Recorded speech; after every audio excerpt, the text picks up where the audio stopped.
Nos toca ver lo que es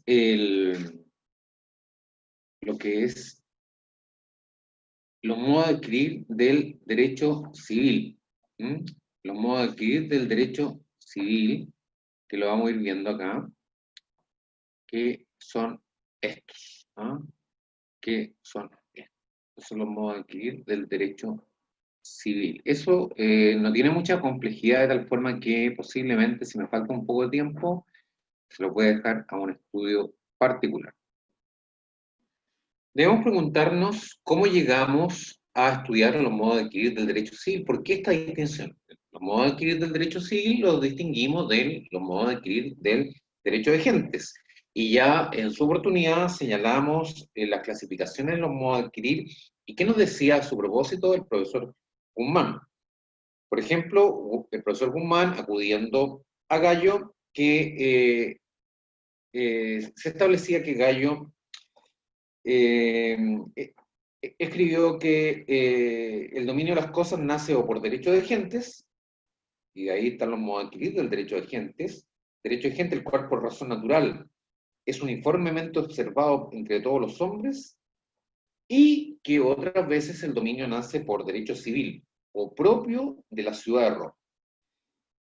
Los modos adquiridos del derecho civil fue recogido en las instituciones de Justiniano. ¿Mm? Así pues, dice el profesor Guzmán, según Gallo, unos modos son del derecho civil porque han sido creados por él y otro del derecho natural o de gentes, enseñados por la razón natural. Agrega, la importancia de esta distinción entre el modo de adquirir del derecho civil y el modo de adquirir del derecho de gentes radica en que los primeros están reservados a los ciudadanos romanos, mientras que los segundos pueden acceder todos los hombres, ciudadanos o peregrinos. Agrega en la letra más chica, dice, la distinción empero se difumina, o sea, se termina, teniendo presente que el peregrino provisto del comercio puede celebrar la mancipación. Bueno, estos son los modos de adquirir del derecho civil. En términos generales, hasta el número 5 reconoce la gran generalidad de los autores, pero hay dos autores de la bibliografía obligatoria que reconocen como modo de adquirir la dictio del magistrado, un acto formal de atribución de propiedad por parte del pretor, y el legado vindicatorio, de tal forma que los vamos a ir viendo. Para mayor claridad, estos modos de adquirir, el 1, 2, 3, el 1, 2 y 3, los vamos a seguir según el profesor Petit. ¿No? Vamos a seguir textualmente lo del profesor Petit porque no tienen mayor complejidad. La ley la vamos a seguir del profesor Jesús Escandón, que es sumamente claro. La dicción del magistrado y el legado vindicatorio, vamos a acudir al profesor Samper y al profesor Guzmán. Pero aquí van a ver las diapositivas que son claras. La usucapión la vamos a ver en una diapositiva aparte, conjuntamente con la tradición. ¿Por qué? Por la importancia que tienen estos dos modos de adquirir. Dijimos siempre que los dos grandes modos de adquirir, de los cuales tenemos que dedicar más tiempo en nuestro estudio, es, respecto al derecho de gentes, la tradición, por su trascendencia hasta el día de hoy, y la usucapión, que la que nace el día de hoy, nuestro concepto moderno de prescripción. ¿Mm? Bien, y sumamente utilizado todos los días. Vamos a ver qué nos depara. Aquí está la bibliografía de los modos de adquirir, y hay videos del profesor y videos de YouTube. Veamos en primer lugar la dicción. La dicción, aquí tomé una diapositiva del profesor Samper. ¿Ah? Entonces, el profesor Samper, fíjense, desde ya lo reconoce como un acto formal de adquisición, o sea, un modo de adquirir la propiedad, modo de adquirir la propiedad. Y que se fundamenta en la adicción, o sea, en las resoluciones, digamos, en el imperium de magia. Forma antigua de edición constitutiva, que consiste en la adhesión del magistrado a una declaración hecha en esta diapositiva en particular toma una sola arista de la dicción del magistrado, o sea, una declaración injuria por el actor en su propio favor. Bajo el sistema formulario, cuando la sentencia es emitida por el juez, tiene valor declarativo y no constitutivo. O sea, la sentencia emitida, recuerden, por el juez es declarativo. Ahora, ¿Qué significa que sea declarativo? Que para que efectivamente se cumpla la sentencia que ha declarado un determinado derecho, posteriormente tenemos que seguir un procedimiento ejecutivo. O sea, la propia decisión del juez no necesariamente atribuye la propiedad, sino que es atribuido la propiedad en el momento del incumplimiento por el imperio del pretor. ¿Mm? Aplicación la más típica encontramos en la dicha que pone fin al trámite de injurias. Pero esta es una lista solamente aquí en esta diapositiva. Por favor, quédense con que la dicción es una determinación del magistrado por medio del cual atribuye la propiedad de ciertas cosas a particulares, ¿no? Entonces, como tal, es un modo de adquirir la propiedad. Nos agrega el profesor Samper, fíjense, además de la dicción, aquí en esta diapositiva se ve cuál es el fundamento o la aplicación de la dicción del magistrado en consideración a la asignación de propiedad de las cosas a determinados particulares. Por ejemplo, en la subasta pública, en caso de un deudor que incumpla, que no cumple con sus obligaciones en la subasta, entonces el magistrado de la subasta atribuye al mejor postor los bienes provenientes, por ejemplo, del botín de guerra, principalmente los prisioneros, o lo que pasa por prescripción, o incluso las deudas del deudor, se la atribuía al mejor postor. Pero eso es simplemente, fíjense, ya no salimos de la esfera del juez privado, sino que entramos al procedimiento ejecutivo que está a cargo del pretor. Entonces, fíjense, aquí hay dos ejemplos de adicción o de asignaciones por parte del pretor de determinados bienes a particular. Uno es en pública subasta, botines de guerra, prisioneros, deudas, o los que por causa de prescripción pasaban en el erario, los bienes confiscados. ¿No? Lo otro, las asignaciones de tierras públicas a propietarios privados, previa a la ceremonia de la limitación. El ayer diverso se convierte así en objeto de dominio adquirida. Fíjense que ya, a propósito de esto, nos deja de llamar la atención que el profesor Samper nos deja de ser un poquito complicado en cuanto a su explicación. ¿Qué nos dice el profesor Guzmán? El profesor Guzmán, en la página 120, perdón, en la página 587, párrafo 120, nos señala en un breve párrafo en qué consiste a su juicio la dicción del magistrado como modo de adquirir la propiedad del derecho civil. Dice, un magistrado dotado de imperium cuenta entre sus facultades la de adicere. Se llama dictio al acto con que la ejerce y consiste en una declaración verbal, de ahí el sustantivo básico dicere, y solemne, de carácter atributivo o constitutivo. Tiene varias aplicaciones concretas. Un primer grupo, con tintes publicísticos, de tales aplicaciones se tiene, primero, aquí vamos a ver los casos de adicción que son los más típicos. La atribución de la propiedad al que en una subasta pública ofreció el más alto precio entre todos los postores. Segundo, la asignación de una parcela del ayer públicos a un particular en dominio privado. Y tercero, la distribución del botín de guerra que hace el general entre los soldados. Por ejemplo, el botín de guerra, el mismo, ya fíjense, la dicción aquí se escapa un poquito de lo que dije en su origen, de que era una decisión del magistrado. Aquí es una decisión también de un general con respecto a los botines de guerra. Los botines de guerra son del ayer público, son del Estado. Pero el mismo general, en campaña, por ejemplo, puede distribuir los botines de guerra y a sus soldados y se los entrega en propiedad. Y esto es una excepción a la regla general de que la dicción provenía simplemente o únicamente del pretor. Aquí tenemos un caso interesante de la asignación por parte de un general. El legado vindicatorio, ¿no? El legado vindicatorio. Aquí está claro que es simplemente la asignación de una cosa singular por parte de un testador a su fallecimiento. O sea, por ejemplo, A tiene todo un patrimonio, tiene el fondo corneliano, tiene el caballo Saratoga, tiene la perrita Aramis, tiene el carruaje Sócrates, y tiene un montón de cosas más, y el esclavo Espicio, Y todo ese patrimonio se queda a su heredero. Pero él, fíjense, designa una cosa singular a un legatario en especial. ¿No? Por ejemplo, a su hijo menor. Entonces le entrega la perrita Aramis a su hijo menor. Y se lo entrega como este bien singular, se lo entrega por medio de un legado. Estamos hablando de un término muy general, porque los legados los vamos a ver a propósito de la última unidad del curso del derecho sucesorio. Bueno, pero aquí sírvanos, por ejemplo, el legado vindicatorio. ¿No? La forma del legado era doy y lego, también valía la fórmula toma, quédate, coge. Dar se refiere aquí, más que al acto de entrega o transmisión de la propiedad, al resultado de adquisición del objeto legado. Y se llama por vindicación porque tan pronto es aceptada la herencia de la cosa, se hace de la propiedad civil del legatario.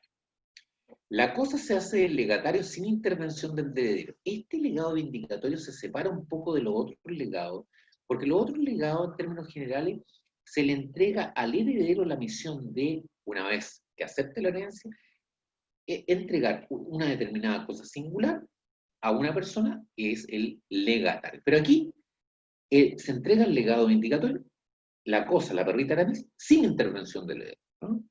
Y aquel, el legatario, dispone de la acción reivindicatoria como propietario. Sí, esto lo vamos a ver más. Aquí quiero que se queden con la idea general simplemente. Lo vamos a ver dentro del derecho social.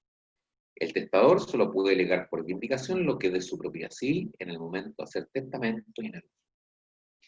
¿Qué nos señala? ¿Nos señala algo el profesor Guzmán? ¿Sí? En el párrafo 122, página 595, se refiere muy breve y naturalmente deja solamente cosa muy general porque lo deja para el estudio del derecho sucesorio. Dice, con el legado per vindicationem, así se llama, un testador declara formalmente en su testamento, comillas, que da y lega, cierre de comillas, una cosa no fungible a determinada persona que es llamada legatario. Doy ejemplo. Doy y lego a Tulio Ticio el fundo corneliano. Se trata de una fórmula prescrita cuya rigidez permite diferenciar a este legado de otros que tienen la suya propia. Una vez que el legado adquiere eficacia, lo que presupone varias circunstancias de que aquí no es posible tratar, y entre ellas, por supuesto, la muerte del testador, el legatario, o sea, el que recibe la cosa, adquiere el dominio civil de la cosa legada, si es que el testador lo era a su vez, y con las cargas reales que soportaba en vida de él, mas no su posesión, que debe obtener según las reglas generales, normalmente por la entrega que le hace el heredero. Pero en otro caso, puede reivindicar la cosa en contra de quien actualmente la posee. Y finalmente, consecuente con lo que yo he dicho, dice el profesor Guzmán, dice, termina. De esta figura se habrá de tratar en otro lugar. O sea, a propósito de lo que ya dijimos, que era el derecho sucesorio, ¿no? Vamos a ver la emancipación. La emancipación, sin perjuicio de lo que señala esta diapositiva, lo invito a que, para ser más estricto y mucho más simple, sigamos lo que dice textualmente el profesor Petit. ¿Les parece? El profesor Petit es súper claro y lo hace muy breve, ¿eh? Muy breve. En el párrafo 193 que aparece ahí y en el libro, en la página 257 de la página web, dice, comenté, la emancipación era ya conocida con anterioridad a la ley de las 12 tablas. Fíjense, y nuevamente, ¿qué nos trae a colación? Que la ley de las 12 tablas no era una legislación que creaba derechos, sino que recogía el derecho ya existente. Era ya conocida con anterioridad a la ley de las 12 tablas.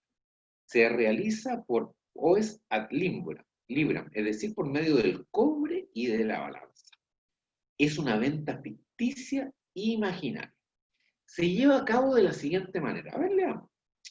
El enajenante y el adquirente se reúnen ante 5 testigos y un libre pens o portabalanza. Todos deben ser pobres y disfrutar del comercio.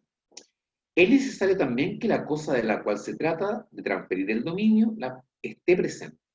A menos, dice, que sea un inmueble, naturalmente. en cuyo caso esta condición, harto molesta e imposible de cumplir, no era exigida. Y alude a lo que señala estrictamente Gallo. Dice, el adquirente entonces toma con la mano la cosa objeto de la emancipación y declara ser su propietario, según el derecho civil, por haberla comprado con ayuda del cobre de la balanza. Finalmente, golpea en la balanza con una pieza pequeña de cobre que entrega al enajenante para simular un precio, consumándose de esta manera la transferencia de la propiedad. La ley de las 12 tablas confirma expresamente las cláusulas formuladas en la declaración del adquirente. En caso necesario, esta traslación puede ser probada por los testigos que asistieron a la. Tales formalidades, agrega, encuentran su explicación en el derecho primitivo, y por eso probablemente los 5 testigos representaban las 5 clases del pueblo que estaba llamado a consagrar la adquisición. En cuanto al portabalanza, su presencia responde a que originariamente el metal que servía de precio en las ventas se apreciaba al peso, pues era preciso pesar las piezas de cobre groseras, que eran las únicas que estaban en uso. De manera que esta operación, indispensable en una verdadera venta, debía reproducirse ficticiamente en una venta imaginaria. En fin, este acto por entero llevaba su nombre del hecho del adquirente, quien cogía con la mano el objeto de la emancipación. Aquí viene la parte importante de la emancipación, los efectos, ¿no? Y ahí ya más o menos está resumido lo que aparece en la diapositiva. Dice, el efecto de la emancipación era una transferencia inmediata de la propiedad. Por favor, no olviden aquí de la emancipación, los efectos. El efecto de la emancipación era una transferencia inmediata de la propiedad, cuyo efecto no podía suspenderse por ningún término ni condición, porque las palabras pronunciadas por el adquirente afirman un derecho actual y cierto. Pero la emancipación no da la posesión, y el adquirente no posee si la cosa no le ha sido entregada. Si el enajenante no ha hecho la tradición en el mismo momento de la emancipación, el adquirente puede forzarlo, ejerciendo contra él la acción reivindicatoria. La emancipación, termina ya señalando, era el modo corriente de enajenación de la res mancipi, y parece cierto que aplicada a una res nec mancipi no producía ningún efecto. ¿Se acuerdan que dijimos que podía mal, puede lo menos, pero no era este principio aplicable al derecho romano? Además, ya hemos visto que se usaba también la emancipación para crear sobre una persona libre la manus y el mancipio. ¿Se acuerdan que también lo aplicamos a propósito del derecho de familia? Extendiéndose también este procedimiento a la transmisión del conjunto de un patrimonio, de lo que resultó un modo de testar en vigor desde el fin de la República, el testamento per oes et libre, es decir, por el cobre y la balanza. Y hasta ahí lo que es la emancipación. La injure cessio. Este es el segundo ya, o el cuarto que estamos viendo, modo de adquirir la propiedad por derecho sí, propio de los ciudadanos romanos, solemne. También el profesor Petit, me permiten, sin perjuicio que ustedes puedan estar leyendo ahí, lo voy a hacer bien estricto con... Este modo de adquirir, dice, se remonta, lo mismo que la emancipación, a una época muy antigua, y sin duda anterior a la ley de la 12 tablas. Mientras que la emancipación se realiza entre particulares, la injure cessio requiere la presencia del magistrado. Ya aprendemos una primera diferencia entre la emancipación y la injure cessio. He aquí su formalidad. El cedente y el adquirente comparecen in iure, es decir, ante el tribunal del pretor en Roma y el presidente en las provincias. La cosa debe estar de manifiesto. Siendo un inmueble, era menester transportarse al lugar, pero es probable que en la época clásica no fuese ya exigida esta condición, y que se contentase con llevar un fragmento en representación del inmueble. El adquirente, poniendo entonces la mano sobre la cosa, afirma ser el propietario según el derecho civil, y el magistrado pregunta al cedente si establece pretensión en contra. Este, que consiente en la enajenación, no contesta dicha afirmación, y el magistrado la sanciona, adictio, y declara propietario al adquirente. Por lo visto, dice el profesor Petit, la injure cessio no es, en resumen, sino en la imagen de un proceso de reivindicación bajo las acciones de la ley. Proceso ficticio en que las partes están de acuerdo y donde todo se termina injure por la adhesión del demandado, es decir, del cedente a la pretensión del demandante. Gallo lo llama una acción de la ley. Y las personas bajo potestad no podían usar este modo de adquisición porque, no teniendo nada propio, tampoco podían afirmar en justicia la existencia de un derecho en provecho suyo. La injure cessio tiene por efecto la inmediata transferencia de la propiedad de la cosa al adquirente. Como en la emancipación, el término y condición no pueden suspender el efecto de esta traslación, porque el adquirente afirma que es actualmente propietario. Fíjense, justo a propósito de las modalidades. En cuanto a la posesión, solo le corresponde después de la tradición. Terminamos la injure cessio con el profesor Petit, el último párrafo. Fíjense. La injure cessio era aplicable a la res mancipi, pero su uso era menos frecuente que la emancipación, por exigir la presencia del magistrado. Se aplicaba, y aquí curioso, se aplicaba también a la res nec mancipi, y tratándose de cosas corporales, la tradición era más común. Por eso la injure cessio se empleaba sobre todo para la constitución de determinados derechos reales a los que no se podía aplicar la emancipación. Tales eran el usufructo, el uso y las servidumbres prediales urbanas. Les llamo la atención sobre este párrafo.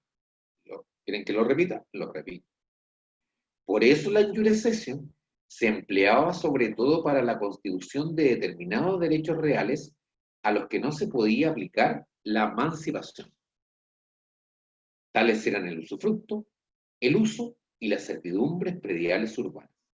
Así que perdió su principal utilidad cuando se admitió que estos derechos eran susceptibles de ser establecidos por cuasi tradición, todavía en vigor hacia el fin del siglo III. Ello desapareció bajo Justiniano. Y nos está quedando la adjudicación, la adjudicación, como le dicen, ¿no? La adjudicación esa diapositiva está copiado textual del profesor Petit. Ya lo vimos también, si se acuerdan, al analizar las partes de las fórmulas en el procedimiento formulario, en que había una parte de la fórmula en la cual se incluía cuando había división de las cosas comunes. Pero aquí no lo estamos estudiando como parte de la fórmula, sino como un modo de adquirir la propiedad. Leamos. Mientras que la injure cessio la propiedad se transfiere por el magistrado, es el juez quien opera esta traslación. ¿Ven? Se fijan ya algunas diferencias. Por la adjudicación. Con el proceso de partición y del. En efecto, solo hay tres acciones por medio de la cual la fórmula le confiere este poder. O sea, a través de la adjudicación, a través de la división de cosas comunes, se entrega la propiedad, el derecho real de dominio, a ciertos ciudadanos producto de acciones de división. Y son tres. La acción familiar circundae, para la partición de una sucesión entre coherederos. O sea, cuando alguien muere y deja, por ejemplo, a los 5 hijos de heredero, todos los hijos son propietarios de una cuota de la cosa común. Entonces, si quieren en este momento que terminar con esa copropiedad, pueden iniciar esta acción. La acción común y dividundo, para la partición de cosas indivisas entre copropietarios. O sea, varias personas, eulogio y número elegido, ven el fondo corneliano y cuánto cuesta, 1.000 y la verdad las cosas que no son capaces para comprarlo individualmente. Entonces se juntan. Dicen, oye, comprémoslo, seamos socios ya, 500 cada uno. ¿Sí? Y van a ser socios y van a ser copropietarios del fondo corneliano. y a cada uno le va a corresponder una cuota que vale el 50% del fondo. Pero si quieren terminar y después el día de mañana quieren venderlo, o a un lojero se aburre del campo y quiere venderlo a Ticio, por ejemplo, claro, puede iniciar una acción para terminar con la copropiedad. La acción finum regulum para arreglar los límites de las propiedades contiguas. O sea, cuando hay discusión con respecto a los límites, se utiliza esta acción. El resultado es adjudicado en propiedad al que resultaba vencer.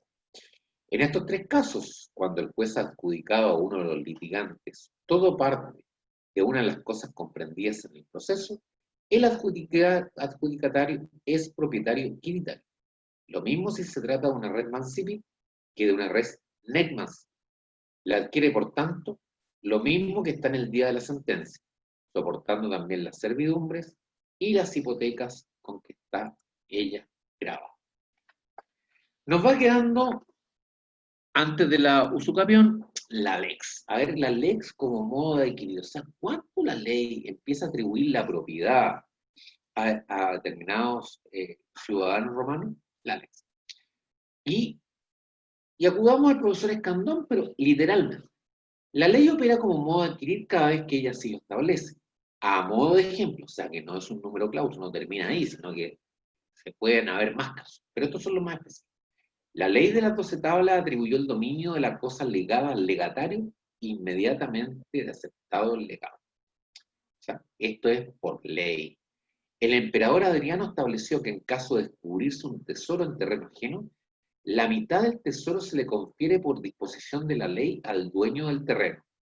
La otra mitad es adquirida como preocupación por el descubridor.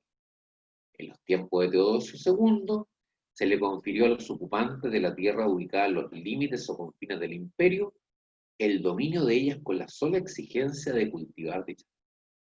Y la ley también es por ley, no por costumbre, por ley, atribuye el dominio de los frutos al poseedor de buena fe. Esto ya algo hemos hablado a propósito de la acción reivindicatoria. Y nos falta ver la usucapión, que conjuntamente con la tradición la vamos a ver en forma aparte.